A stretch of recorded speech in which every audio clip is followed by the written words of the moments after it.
Hello friends, இன்னைக்கு வீடியோவில் veg pulao எப்படி செய்யலான்னு பார்க்கலாம் வாங்க. ஒரு பாத்திரத்தில் எண்ணெய் நெய் சேர்த்துட்டு பட்டை கிராம்பு ஏலக்காய் பிரிஞ்சியில் ஒரு அன்னாசி பூ சேர்த்துக்கோங்க. கூடவே 2 மீடியம் சைஸ் வெங்காயமும் ஆட் பண்ணிக்கலாம். இப்போ இதில் பச்சை மிளகாய் சேர்த்துக்கலாம். நான் இன்றைக்கி 5 பச்சை மிளகாய் சேர்த்துருக்கேன். உங்களோட காரத்துக்கு தகுந்த மாதிரி ஆட் பண்ணிக்கோங்க. கூடவே 2 ஸ்பூன் அளவுக்கு இஞ்சி பூண்டு பேஸ்ட். இப்போ இதில் தேவையான காய்கறிகள் சேர்த்துக்கலாம். நான் இன்றைக்கி கேரட், பீன்ஸ், உருளைக்கிழங்கு ஆட் பண்ணியிருக்கேன். நீங்கள் வேணும்னா எக்ஸ்ட்ரா வேறு ஏதாவது வெஜிடபிள்ஸ் கூட சேர்த்துக்கலாம். இப்போ இதுக்கு தேவையான அளவு உப்பு சேர்த்துட்டு நல்லா காய்கறி குக் ஆகட்டும். இப்போ இதில் தண்ணி சேர்த்துக்கலாம். நான் இன்றைக்கி வீட்டு சாப்பாட்டு அரிசியில் தான் இந்த வெஜ் புலாவ் பண்ணுறேன். அதனால் 1 கப் ரைஸுக்கு 1.25 அளவுக்கு தண்ணி எடுத்திருக்கேன். கூடவே 1 கப் அளவுக்கு திக்கான தேங்காய் பாலும் சேர்த்துக்கலாம்.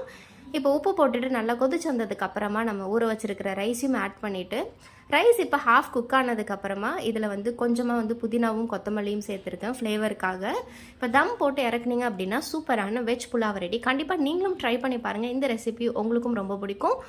இது வரைக்கும் நம்ம சேனலை சப்ஸ்கிரைப் பண்ணலைன்னா சப்ஸ்கிரைப் பண்ணுங்கள், ஷேர் பண்ணுங்கள், கமெண்ட் பண்ணுங்கள், லைக் பண்ணுங்கள். தேங்க்ஸ்.